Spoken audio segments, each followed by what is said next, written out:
So,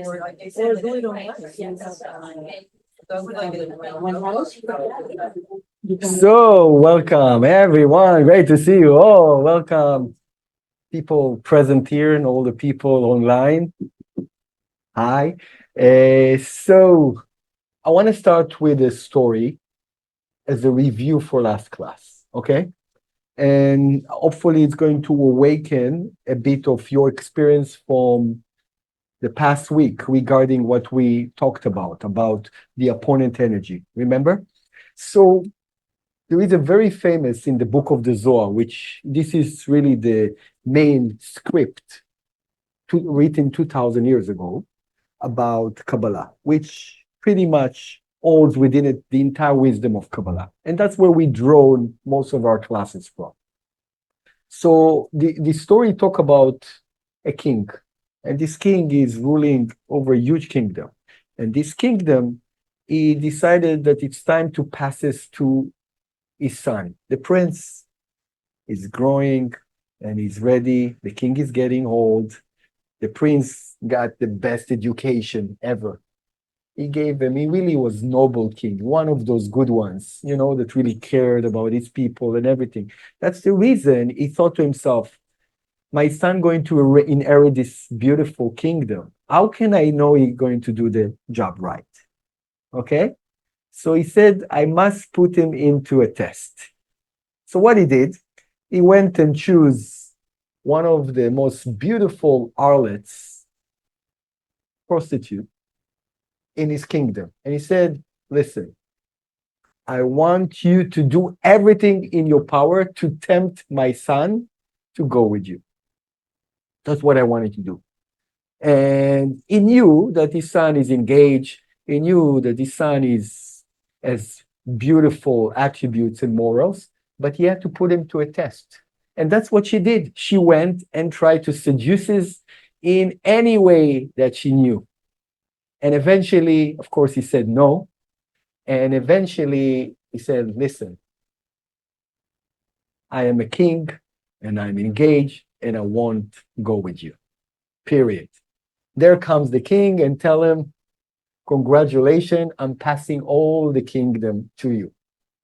Now, the question I want you to ask right now, what caused the prince to receive the kingdom?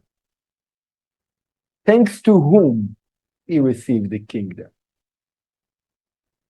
Please shoot answers online, here, there, everywhere.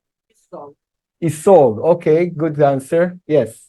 Thanks, more answers, please. thanks to himself, to his principles, and his values.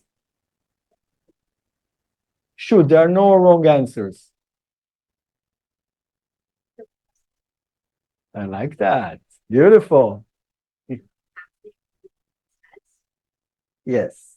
So who served as the opponent? The prostitute. So the opponent is the necessary parameter in order for us to get this metaphor called a kingdom, whatever we want in life.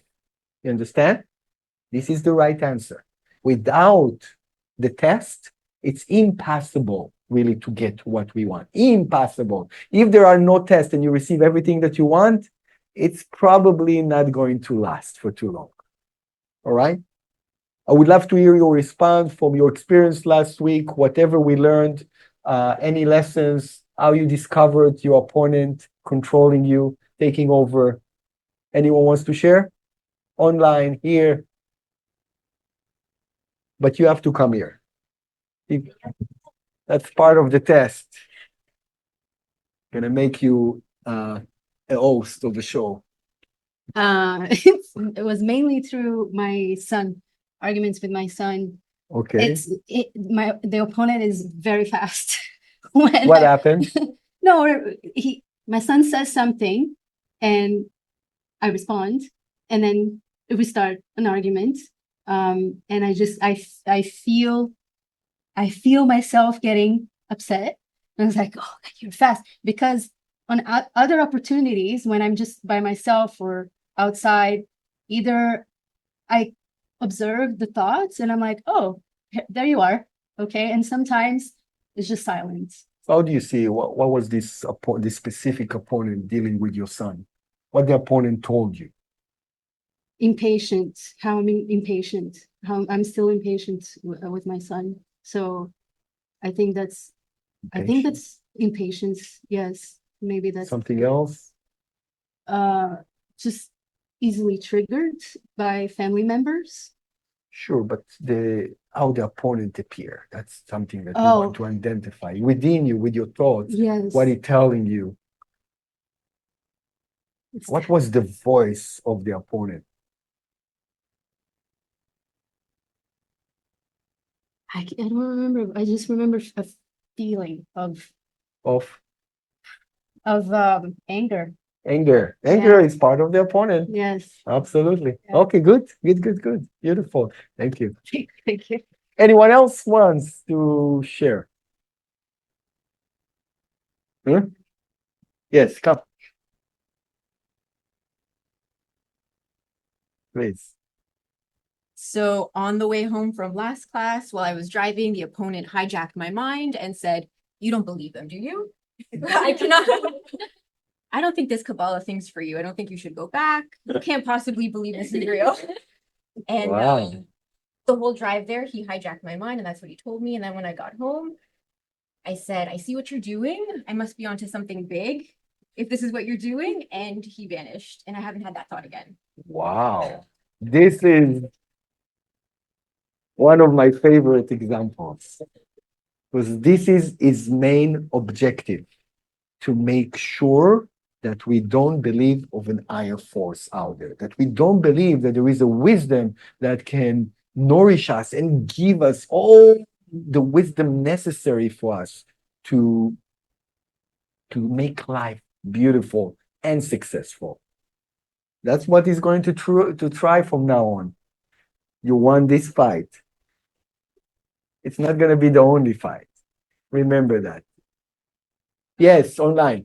Online, Lisa checked. I'm sorry. My opponent tells me no one respects you when my kids don't listen to me. So I don't receive respect for my kids. Okay, that sounds familiar. Okay, nice. Good. Anyone else was able to identify his opponent big way?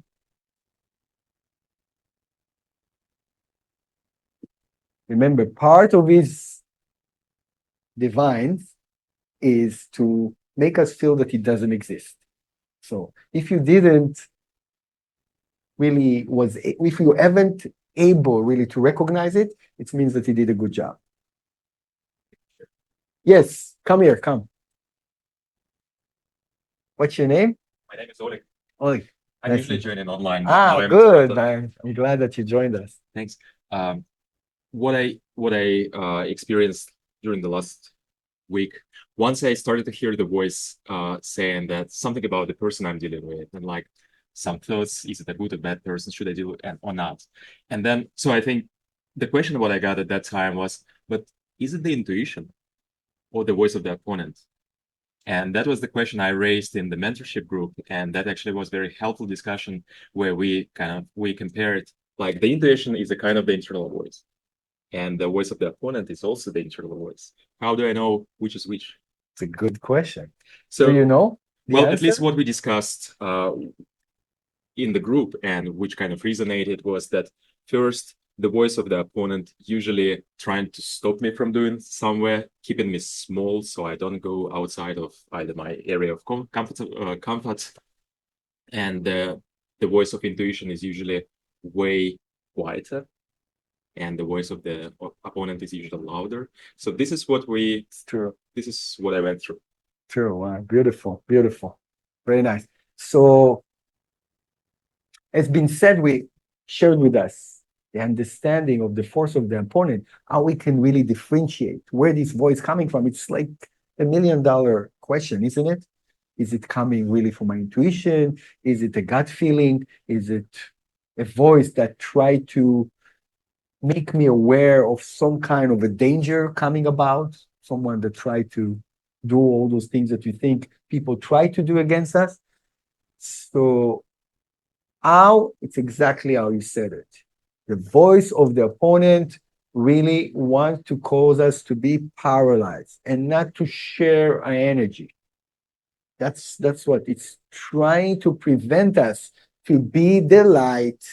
So if the intuition is coming and tell me, yeah, by being the light, maybe I shouldn't say anything, it's okay. Yeah. But what does it mean to be the light? It means that I really want to emphasize my DNA of my soul, my positivity, my caring, my sharing, all of that. That's the voice of intuition, because the intuition relates to the soul. And the opponent try to prevent that. Yeah. And as we say, the opponent will try to paralyze me, shut me down, explode, all those things that are going not to create continuity, that are going to create space and separation between me and other people. All right? Okay, good. So what we learned, spiritual rule number 3, overcoming the opponent within, reveals the power of our soul. And the tool is we need to observe it. If you don't see any opponent, it's a problem. This means that it tricked you. See the opponent. See, look for it. Ask from the light to show it to you. Okay. So today's lesson is the secret of how to speeding and accelerating up processes. You like that? Yeah? Lack of patience. We want to accelerate processes. We want everything to be happening right now, isn't it? That's what we want. We don't like processes too much. But the question is, why processes exist to begin with? Yeah?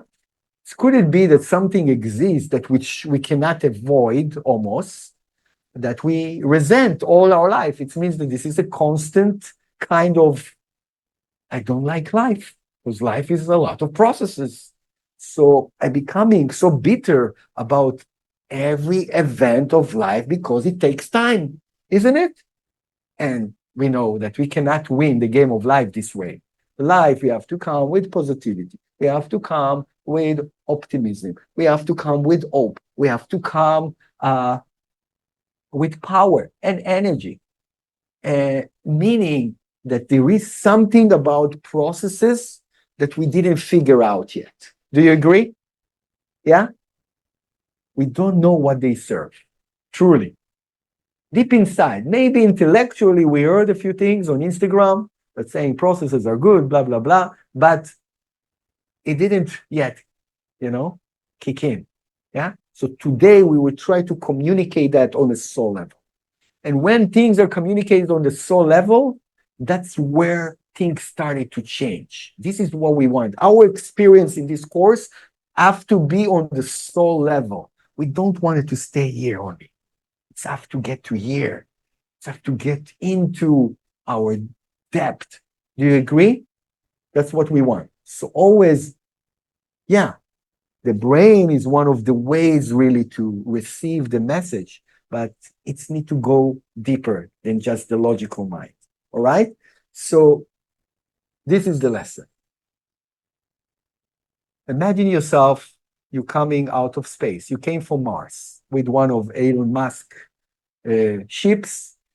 He went there, he put a few people, and he brought you as an alien from Mars, and you landed here.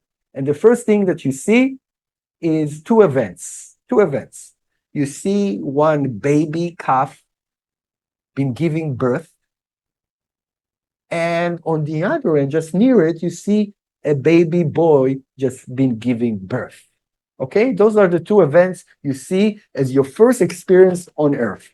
Now, you look at the baby calf coming out very wet, all of this, and as soon as he falls down to the ground, he starts shaking himself out and starts running around after 1 minute and know exactly what's need to do, excited about life, immediately find his mom and finding a way to be fed.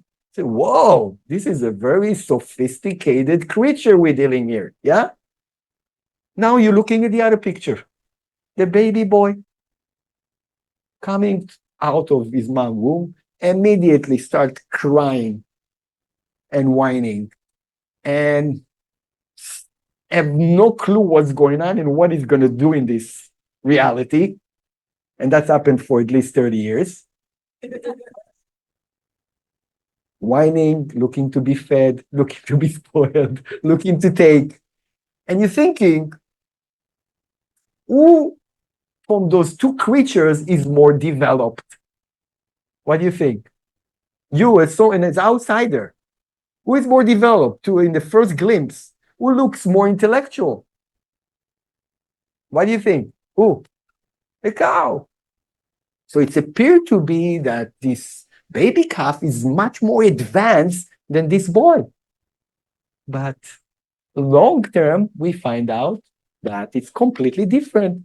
The baby cow become a cow, eating grass most of its life, maybe giving milk, running around, wandering around. That's the best that it can do. While this baby becoming an astronaut, a genius, an inventor, someone that do so many great things in the world. So what does it really mean? What does it really mean? Now, let me tell you another scenario. So it says it's been proven scientifically that in agriculture, at the moment the farmer is going to the farm and he tastes an apple just to see in his early stages, and he tastes an apple, and the apple is very bitter. While there is another part of the field where the apple is very, very sweet in its early stage. Yeah? So he knows as a fact that the bitter apple will grow to be much better than this sweet apple in the beginning stages. And the bitter apple will grow to be something much more sweeter than the other. It's a fact, guys. It's a fact. So what does it really mean?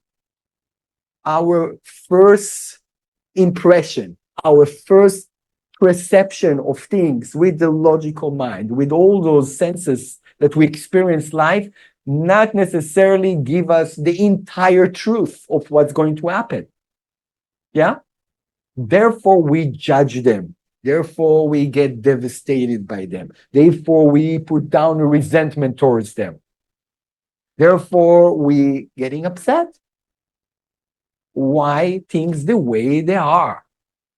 But if we chew on those processes a little bit longer, with more optimism, and knowing that as a fact, that I am like this baby that need to go under a process to become the version of what I'm supposed to be. And I shouldn't buy into any illusion that the logic mind put in front of me. And if I understand it internally with my soul, I will be able to resist and to be able to handle difficult process of life. What are those processes? Those processes are necessary for us to receive, to get to this kingdom level that we all meant to be in this world. We all meant to be ruling, especially our life, and being promised that we can do so much more in this world. But it's have to go through those tests. We have to experience those tests. It's unavoidable. We cannot bypass them. Okay? So the question is, and I want you to journal. Just journal for yourself about a past experience that was painful at the time, but now you know the lesson or blessing it brought to your life. We all went through many, many difficult experiences. Pain is there. suffering, it might be a choice. Okay? So that's what it means, that we cannot really avoid painful situation of life. But they are designed for something. They're designed really for me to find a strength inside of me. Can you remember an event like that? Can someone share with us? A very difficult, heavy experience that led to a breakthrough. Anyone remember something like that in his life? Online? Our friends?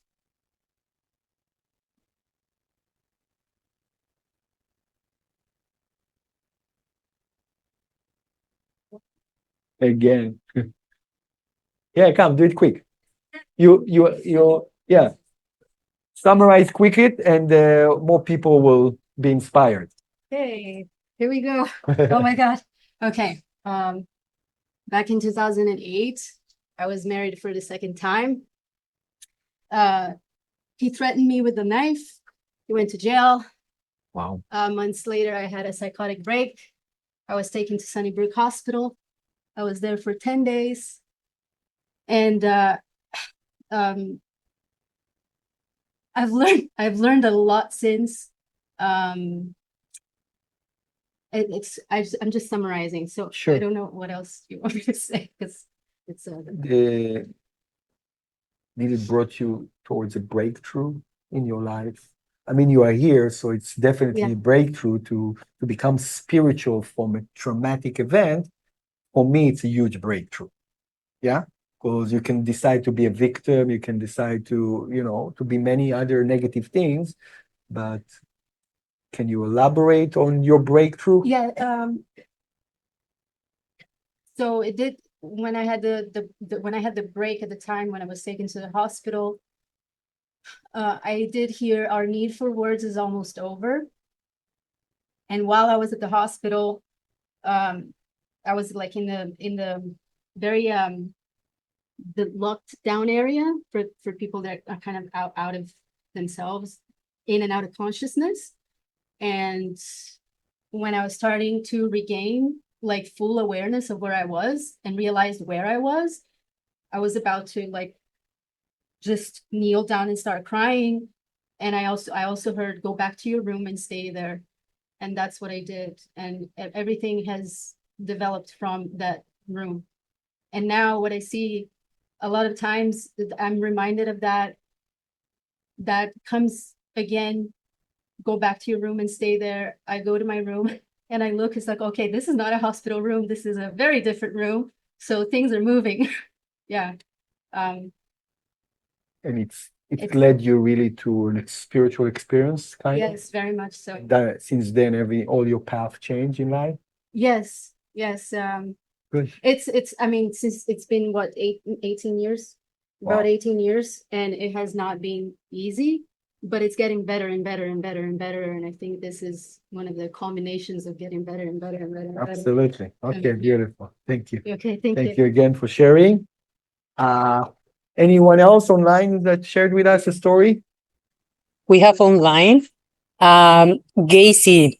The first time that I left my home country and lived abroad was extremely hard. However, I later understood that all those hardships were preparing me for the next steps on my life. Today, I understand that it was a blessing that I first experienced. Beautiful, beautiful.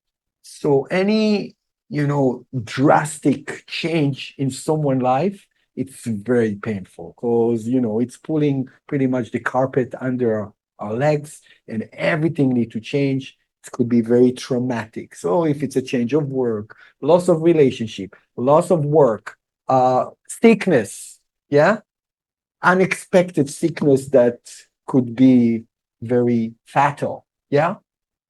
There's so many different events that we experience in life, and all people, sense of war, could be so many things, yeah.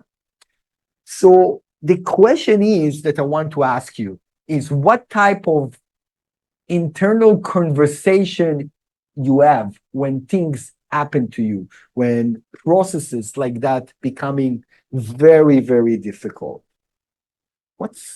You want to achieve something, yeah? We all striving to be fulfilled. We all striving to be happy, successful. But in the midst of long-term processes, we starting to have some kind of self-talk. What is it? What does it tell you guys? Give me example. How does it speak to you? What do you say to yourself? Yes. For me, when I was, as everybody telling that when I was upset with my life, Just turn the speaker off. Right? Mic on, speaker off. okay, when I was upset with my life as a new immigrant, and it was very hard for me, even so, I got a job in a Royal Bank, and I was always upset. And there was a woman who was around 60 plus from Jamaica, and I was 20 plus, and she told me, "Why are you upset?" And I was making so much stories, and she told me, "You treat the life differently than it's supposed to be." And she explained me that I have to be. She told me that, okay, I've been married, I have 4 kids. I keep myself on the first, second, third, fourth, and fifth place. It's me. Then go husband, then go kids. And that's how I am happy. And I didn't trust her, and then I broke my back. And only thing I can do, because I was 27 and I couldn't move, only thing I can do, I was praying to the God, and I was asking for forgiveness. I was begging for forgiveness that I was upset on something that can be not noticeable. It can be just whatever, but I was upset. And it gives me more opportunity to be upset. It shows me that I can be paralyzed, not working, not to enjoy anything. And I was Tell me, begging. during this being upset, what was the self-talk inside of you? Self-talk Things was not that gonna work, things not gonna change. I sabotage my life being upset But with that's the result. I'm trying to get to the conversation, the inner conversation. the inner conversation didn't happen because after I lay down, I was only praying and begging. I didn't have any other thought because it's already happened. They already put me in a But maybe place. before that, the inner conversation leading to that. Yes, then I What was. was that? That was somebody always was blame? wrong. To blame. To blame, yes. Nice. Or my husband, or society, or my father, or my brother, or my mom, who came over to help and was blah blah blah, not helping and making me worse. Whoever, but not me. All right. Nice. Nice. More examples? Yes. So my family and I are going through an experience where my brother and his and my sister-in-law are having a baby actually tonight, but the baby isn't going to live very long. So at first our family said, why us? We feel like victims. Why him? So the inner dialogue has been, why us? Why is this happening to us? And how horrible it is. And then I read a book here called Wheels of a Soul, and it gave me some clarity of why, a soul might come to earth for a little while. And the lessons that the family is then supposed to learn from that. And so now I have some clarity on why this is happening to us and the lesson. So it would be to maybe transform our family in a way, or for us to grow from this pain, because like you've mentioned, when you go to a gym and you're working out a muscle, you're kind of in pain, but that's actually strengthening you. So I think this is to strengthen our family now. And yes, that's it. What was you told something that says about your inner voice, why it's happening to us. Yeah. There was more conversation beside that, experiencing that. Can you recall? Just not beyond feeling like victims. There wasn't some higher power that we were blaming or anything. But no, mostly just being in a state of victim mentality. Yes, absolutely. So I believe it's one of the biggest keys. It's why me? Why I have to experience what I'm experiencing? I don't feel I deserve it. This is the resentment of processes, really. I cannot come to peace of why I had to experience what I experienced. This is one of the biggest keys to why we're not handling right the processes in our life. So we understand for sure that if something happened, it happened. It cannot be taken away. So practically, efficiently, it's never going to help to ask why it's me, isn't it? But we do it even though, because it's upsetting, because we don't like it, because it's painful. Yeah. So what different emotional state, and I want you to shoot, just emotional feelings that you have when things are not working your way. Anger, frustration, fear, shame, impatience, no justice. Where is that? Where is justice? Maybe. Yeah. Disappointment. Disappointment. Beautiful. Humiliation. Yeah. I mean, how long can I be in that state that I need to? Why? Yes. What else? Yeah. Of course. Of course. It becomes sad. You know. What is the people that are depressed? It's depressed. It means that I can no longer handle the process. I want to depress from the process, which is too long, which is too painful. That's what the cause of depression spiritually. I no longer want to stay with that process. I want to depress. I want no pressure anymore. There is no such a thing. Yes. Anxiety to get that. It's like the depression, you don't want it that anymore, and the anxiety is like speed it up. It's like faster. Yeah, Yes. that's Yes, anxiety, we know that it's based on fear. Yeah. Like things not going to, everything's going to collapse. Everything is about finite, you know? And depression is already wanting to be in a state of no movement, to stop it. Anyone online wants to share something? Can you? So this is what happened truly in processes. But we're talking about speeding up the processes. So as much as I am not grateful for any test that coming to my life, I'm not grateful for how the opponent tricks me. I'm not grateful for this file, this kind of experiences that falling on me, unexpected. And I'm not trying to decode them. I'm not trying to see what's the treasure behind them. I'm actually creating what? I'm lengthening the process because I'm not in peace with it. I'm not agreeing that where it's come, the process is from. Where is it coming? From the light. Everything comes from the light. Even the opponent was created by the light. The opponent was created by the light for the reason of us overcoming, finding strength, becoming superheroes, doing the impossible possible, trusting, learning to trust that the light exists every moment. What are we really talking about? That there is no other thing than being in the present. There is no such a thing future. There is no such a thing past spiritually. It's all gone.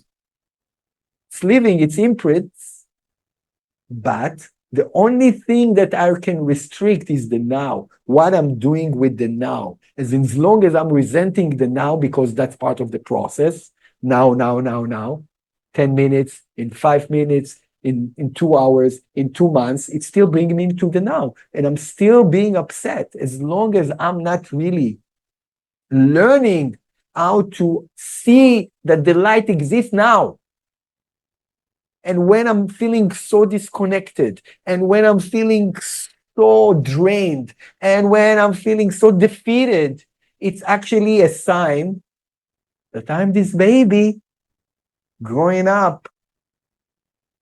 And this baby growing up gonna be huge eventually. If I want everything to work now and everything like to seem that everything is great, it's lesser of a light. It's lesser of a light. If I'm looking the fruit to be sweet constantly all the time, there is lesser of energy there. And that's not what we came to this world for. So, do you like eating bitter? No one? No one likes to eat bitter? Who likes to eat sweet? Raise your hand, admit, it's okay. No? Okay. How much? 50 grams a day? Minimum? Okay. Because it's everywhere, it's minimum 50 grams. Good luck with that. But it's known that if it's bitter, it's actually cleansing. If you find a food that is bitter, it's cleansing. If it's sweet, it's toxic. Very simple fact. You can check it out. So if you train yourself to eat bitter and you realize that it's actually causing you to detoxify, to remove poison from the body, and you start feeling it, would you eat more bitter? Yes or no? Yeah, exactly. I love bitter. I enjoy it. I learned to enjoy it with life. Yeah. All those very strong tastes, bitter, spicy, they're unpleasant and they demanding for me so more effort, but they bring dopamines too. And it's not just sugar will bring the dopamines up. Yeah. It's not just the caffeine brings the dopamine. There are many other things. Someone that does extreme sports that seems to be for us like a no-no for most of us. You know how much dopamine he get addicted to that. How they go in and jump from those airplanes with those wings and flying around the mountains and doing all those crazy things. They are addicted to it. There is a sense of addictions too also for the unknown. So I'm not saying that we all need to be extreme sports, but we need to look at the life and what life presents to us as excited, like this is extreme. It is extreme for us, isn't it? But to come from it, that I know that it's about to grow me to the best version of who I am. Is that making sense? Any questions online or here? Time for questions. No questions. The opponent will always attempt to trick us into moving out of the present moment and convince us that we are alone with no light supporting us. That's the mission of the opponent. Not to be present, not to enjoy the moment, and trusting that my positive attitude and energy with the desire to do good will lead towards my destiny more than worrying so much about the future and the past experience returning to them and leaving them over and over and over and over what it did to me, what's done to me, what's happened in my life, all of those things. Not allowing us really now. Breathe. Yes, it's here. It's now. Easy to say, but a lot of exercise. We try to unpack it and to tell you all the players in preventing us not to be in the present. And that's part of that opponent energetic system. We are alone. There is no one. There is no light. There is no way. We're going to be disappointed over and over, and we're going to prove to ourselves that people are not changing and things are not changing, and we get addicted to those things in life. just for the ego to feel happy. You see, I'm right. The world is a mess. Nothing is getting better. You hear this voice? Things never gonna change. People are bad. There is all those conversation inside of us, and we rather find the proof that it is right instead of proving the opponent wrong and attracting the miraculous work, the magic that exists in this world, that we all experience in glimpses. We all experience them. But we want and we demand, and it's our birthright to have more of those. So, what is the message today? I cannot judge what I see right now. In all the difficulties that I have, I cannot take it as the ultimate truth. It's not. I see only partial of everything that's happened. I don't know where it's supposed to lead me. So I better really just be present with it. I cannot judge it. I'm wasting my time, and we do it for years. Do you agree? This is how sophisticated this energetic force called the opponent. It tricks us over and over and over. It doesn't matter how much we try. But as long as we say, oh, I see you, opponent. I see you, what you're doing to me. You try me. You try to steal the present moment and cause me to be worried and to feel that things never going to change.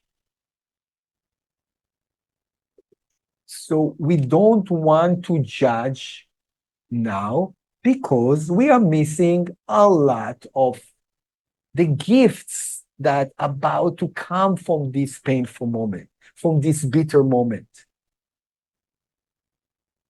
Yeah? We have an instrument, kabbalistically, I like to share that. And we, on one of the holidays, we eat horseradish. It's one of the spiritual tools. You know what is horseradish, yeah? How do you call it in the Japanese one? Wasabi. Wasabi is from horseradish. Nobody likes to touch it, but it's killing the worms of the fish. That's the reason they give it to you. So, but one of the tools is they say that the moment you eat this horseradish, the numerical number, this energy, it's related to death. So if you eat a lot of it, it's so spicy to the level that you experience kind of death. Yeah? That's how terrible it is. I don't know if you tried. It's not the wasabi. I'm talking about a fresh one. It's so spicy. It's crazy. So one of the tools is to chew on it enough times to suffer. You chew and chew and chew and chew. And you know what's the magic? Eventually it's becoming sweet. It's for real. I don't know if you tried it. I'm doing it every year. Passover. Yeah. And that's how you're turning. This is with the meditation that all year when bitter things and difficult, heavy things will happen, I will be there in the process because chewing is a process. Yeah. You chew and chew and chew and chew. None of us chewing our food, you know. In wellness and spiritually, they say you have to take 32 bites for every bite that you, 32 chewing for every bite you take. Do you know that? Have you heard about it? So why? Even with that, we don't have patience. I want to eat, you know? We cannot, we don't break the nutrition. There are so many things that happening with the saliva and in the food that allows it to be so much more nutritional, so much more healthy to the gut. But what we do, swallowing the food. True?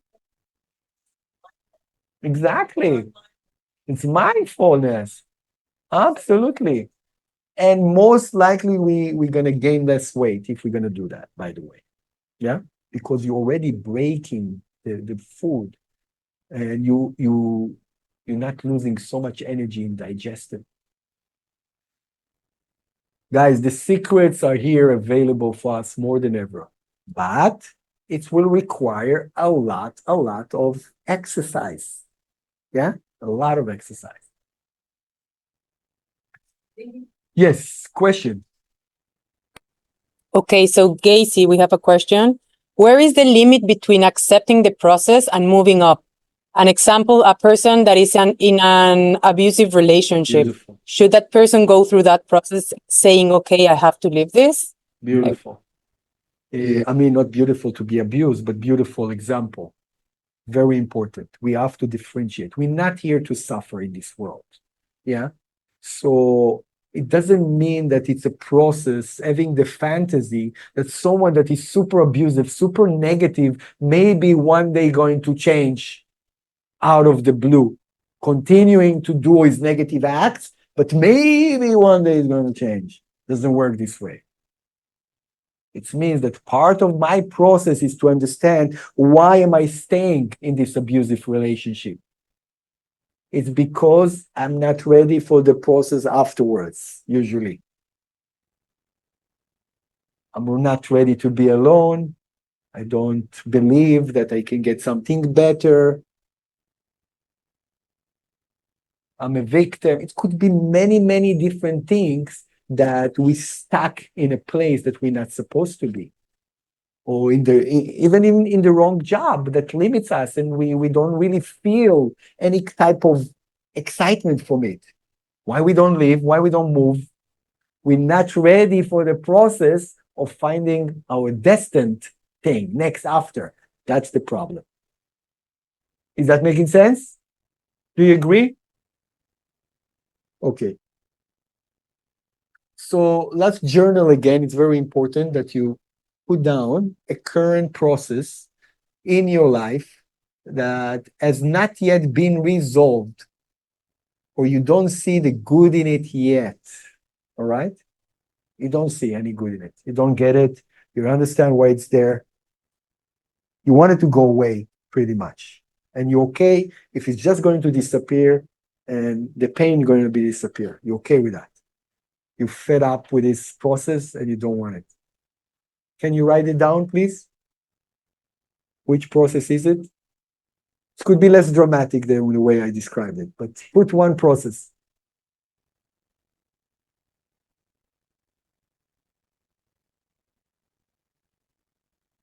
Please, it's important for our continuance.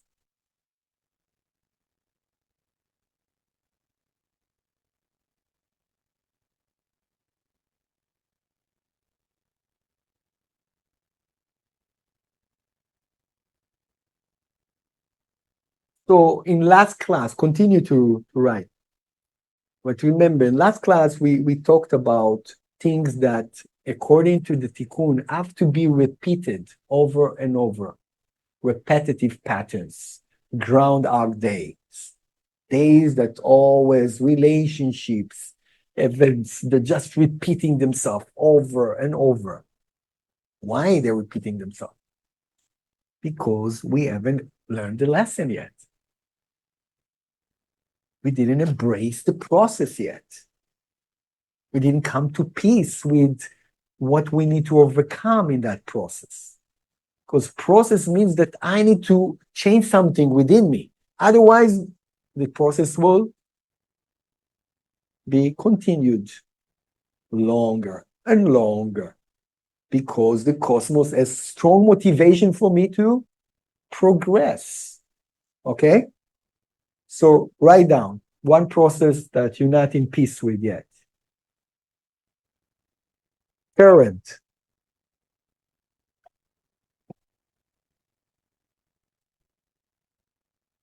So what will help me to embrace processes? Because we really need to hug the process and see that it's really for me.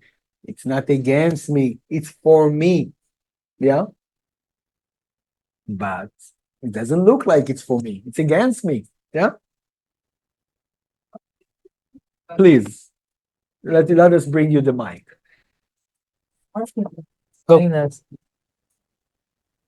What if the current process that you have hasn't been resolved, but you feel at peace with it? Do you understand what I'm saying?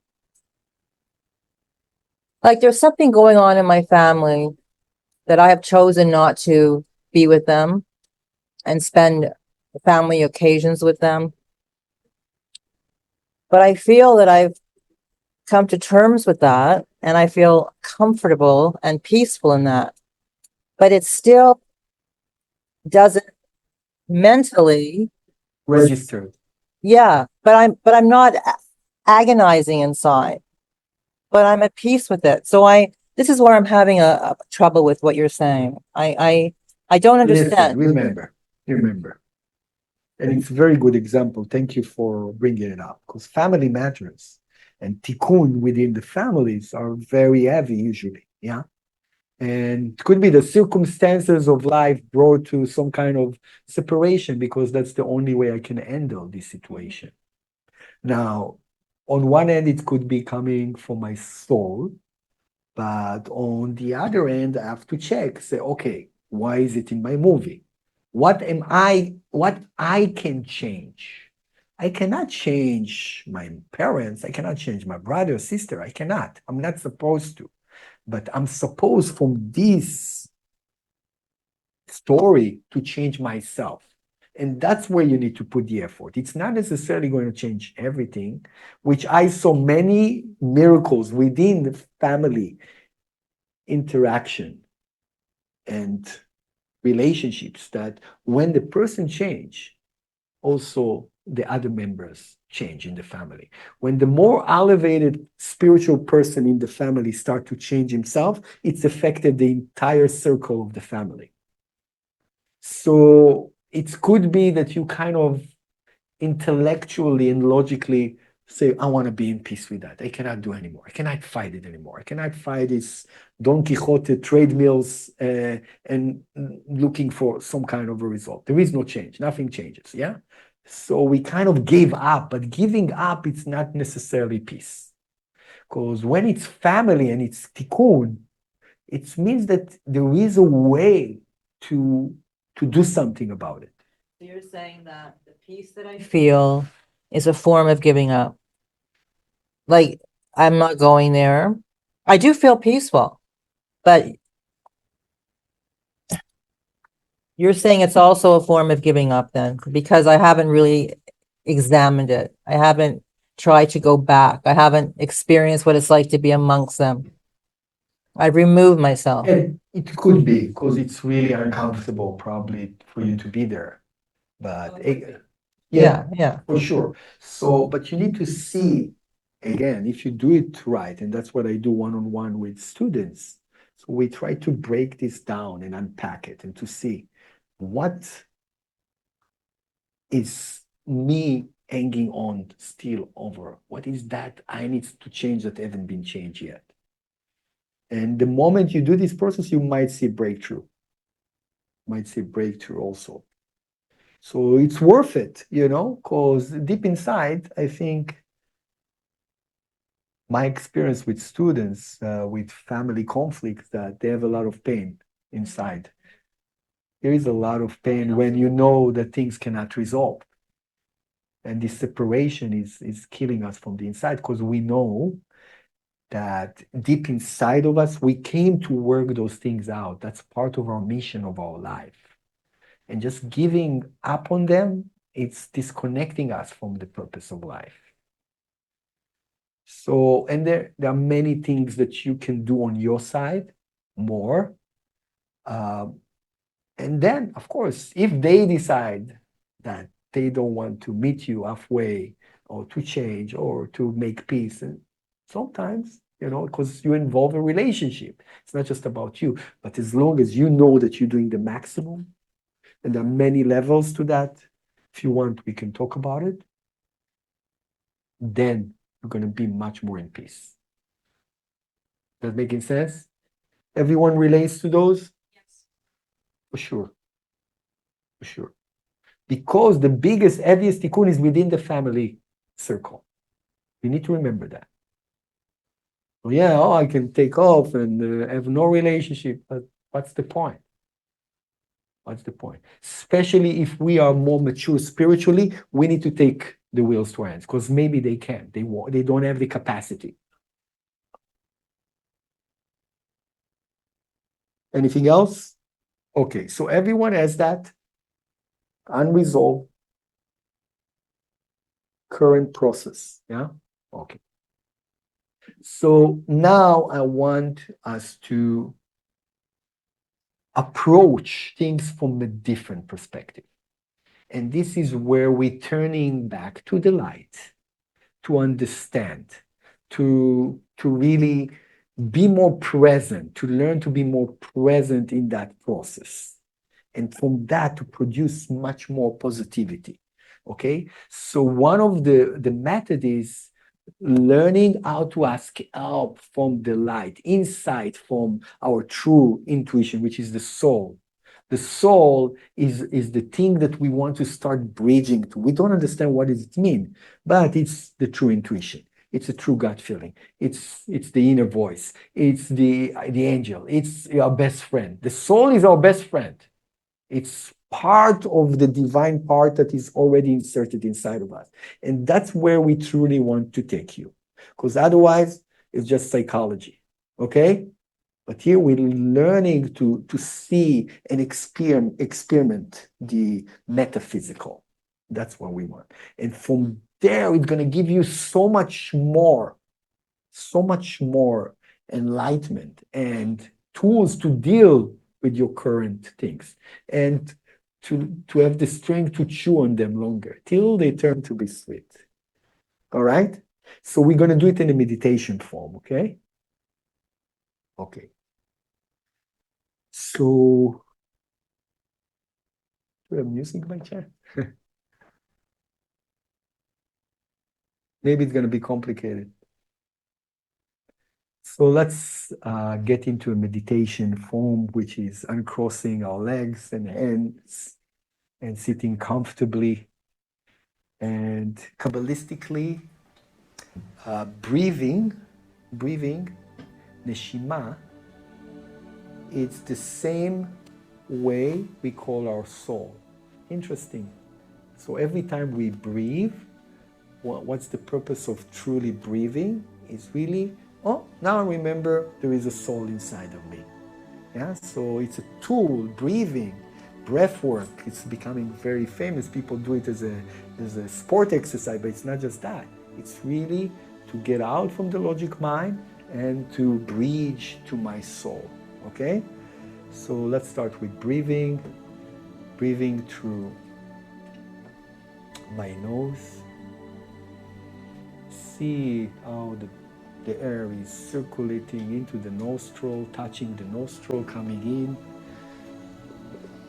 and holding it for 2 seconds, and there breathing out with my mouth, feeling the air coming down, removing the stress, focusing on my breath, closing my eyes, of course. By closing my eyes, I'm immediately connected to the unlimited instead of what I see right now. And taking another deep breath through my nose, feeling the air coming in, holding it for 2 seconds, and letting it out. Releasing the stress. And while I'm thinking about my current challenge, seeing the process inside of me, I wanted to go to that challenge and see what pain it's bringing you. Where does it hurt? Where does it touch you emotionally and physically? Can you pinpoint where is this pain in my body? Because wherever there is a pain, this means that there is resistance. This means there is lack of circuitry. It could be clogged in one of the areas of our body, one of the organs even. And we want to identify it, to see it.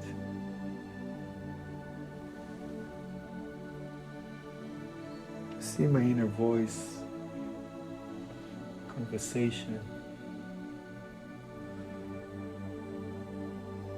the devastation,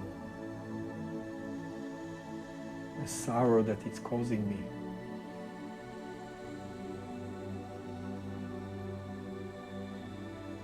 Instead of wanting the pain to go away, I'm actually there watching the pain.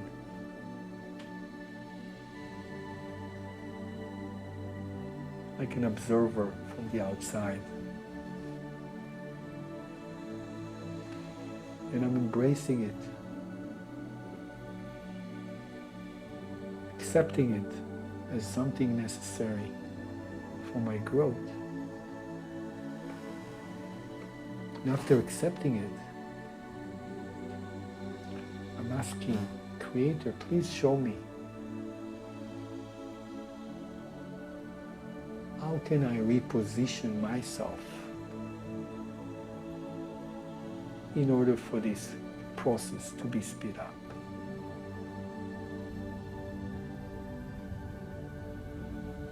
I know the light force of the Creator wants me to move from task to task, from success to success. And if I only ask for help, asking for help sincerely, the Creator will show me and give me a hint on what needs to be done next. If it's to let go, if it's stop trying to prove myself right, if it's to dare to say what is on my mind, to become more vulnerable.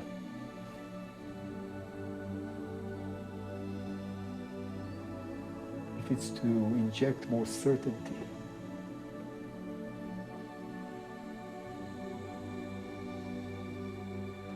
But when I come to peace with the process, I'm able to see the beauty in the process and the light that is now, it's present right now.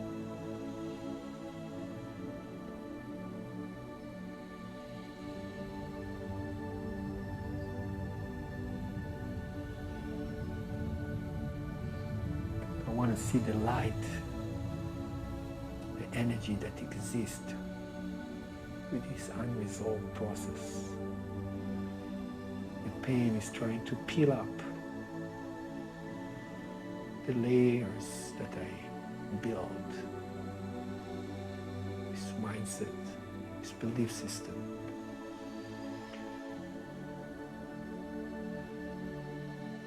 The light doesn't want me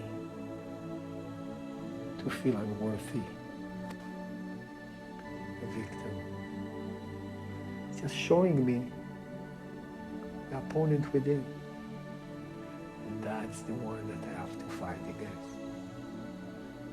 It's not the actual process, event, challenge. That's the opponent to observe.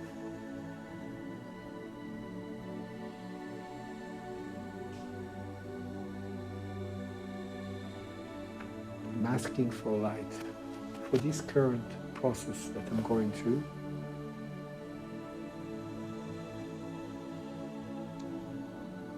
Please show me what I need to do next.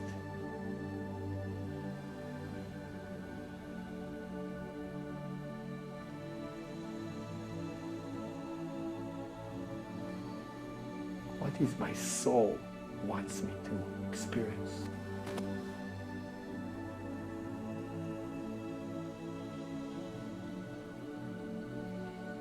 And wait for a message. the mind is wandering somewhere else, just focus on your breath. The breath is connecting you to your soul. Soul is your perfected self.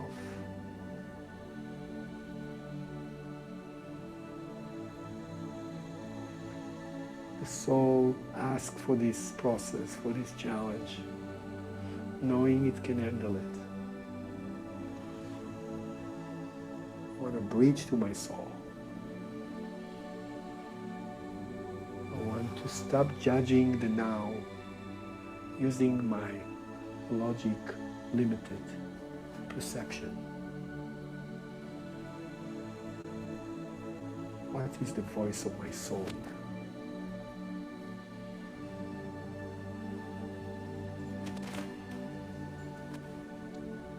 Taking another deep breath in through my nose and exhaling. Another deep breath. Exhaling. And last one.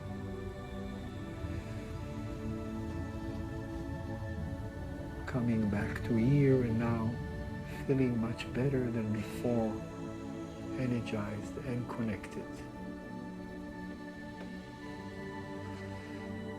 You can open your eyes.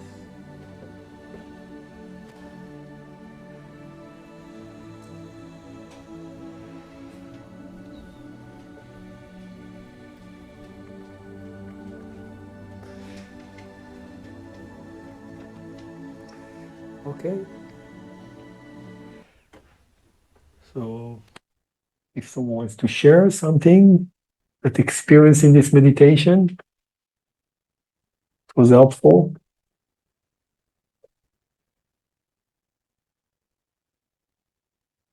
If you need to still process, that's fine. You can continue and exercise this meditation more till you're going to get more information, more data, more glimpse of the inner reason of this huge process that you're going through, okay? Try it out. Don't give up. That's how you reconnect to your essence. Can we put the slides back again? Any questions? Okay. So let's sum it up in spiritual tools and rules. So the spiritual rule number 4, lasting fulfillment requires a process. Okay? The tool is to breathe in, to embrace the process. Breath is always not to be anxious. Breath is like, oh, I'm stopping being anxious, anxiety. And that's one of they say scientifically that if someone do like 3 breaths with a stop between, immediately the anxiety gets reduced to minimum. Why? Because you connect to your soul and the soul see what? Relax, everything's okay. I'm here, I'm with you. Okay? So if we want the jackpot of life, lasting fulfillment, we need to learn to handle processes. They're never going to stop those processes. But our purpose is to shorten them. Yes, to speed them up, absolutely, so you can get even more. Okay, so thought into action. Practice tonight meditation every day until next week class. Write down your reflection after each meditation. If you want extra credit, find someone who will give you honest feedback and ask them for constructive criticism. The challenge will be to not fix, defend, justify, or judge the other person. Let it in. Allow the possibility of your next level to come to you. What does it mean? You go to the other person, share your frustration, and ask that the light will be channeled through him to give you some good news, something new to deal with, okay? Good? Okay. And now we can stay within the groups here and online. Just continue, and people, please share any painful challenge. situation from your past that you see the good in now. Just for us to see how things envelop in life, from pain to fulfillment. All right? And see the lessons, share the lessons that you learn. So go ahead with your mentors. Thank you very much, everyone.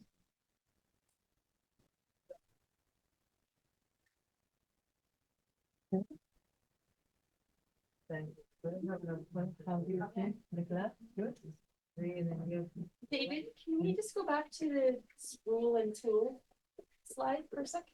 Thanks.